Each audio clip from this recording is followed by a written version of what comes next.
Direktorat Lalu Lintas Polda Sulut mendatangi kantor Satlantas Polresta Manado guna meninjau langsung penerapan uji praktik pembuatan SIM C terbaru. Peninjauan dilakukan langsung Direktur Lalu Lintas Polda Sulut Kombes Pol Rahmat Iswan Nusi bersama jajarannya. Diketahui secara resmi, Korlantas Polri telah mengubah sirkuit ujian praktik SIM C ke model baru menjadi sirkuit lintasan berbentuk huruf S yang sebelumnya lintasan angka 8 dan zigzag. Penerapan uji praktik pembuatan SIM C terbaru ini baru dilakukan di Satpas Polresta Manado, wilayah hukum Polda Sulawesi Utara.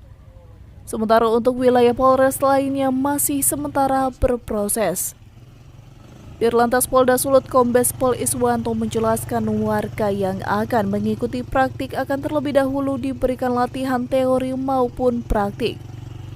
Sementara perubahan yang terjadi diklaim tetap mengutamakan keselamatan dan keahlian berkendara sepeda motor. Yang dulunya kita menggunakan pola 8, ya, angka 8, sekarang kita menggunakan dengan pola sirkuit, yang mana tahapan tesnya itu meliputi dari tahapan awal berangkat, kemudian tes mengerem pada saat di kotak yellow box, kemudian ada U-turn-nya, putar balik, kemudian ada juga tantangan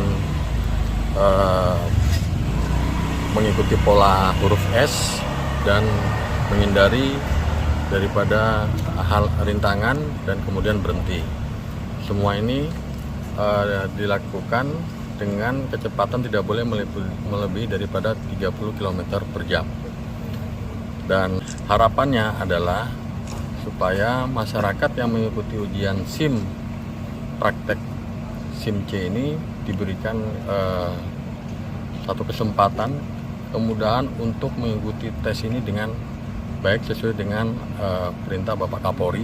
Sementara itu, warga pemohon pembuatan SIM mengaku penerapan uji praktik pembuatan SIM C terbaru bisa mempermudah masyarakat.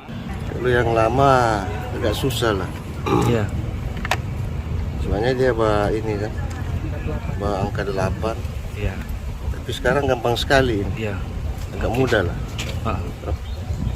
Jadi yang sekarang yang lebih bagus. Lebih bagus. Menurut saya malah lebih cocok yang ini daripada yang lama. Iya, karena ini lebih sesuai dengan jalanan yang ada. Satu uji praktik dimulai pemohon SIM C ini akan masuk melalui garis start, lalu keluar dari sisi lainnya setelah menyelesaikan semua tantangan pada sirkuit tersebut. Hizkia Warakiran melaporkan untuk Kawan Nuha TV.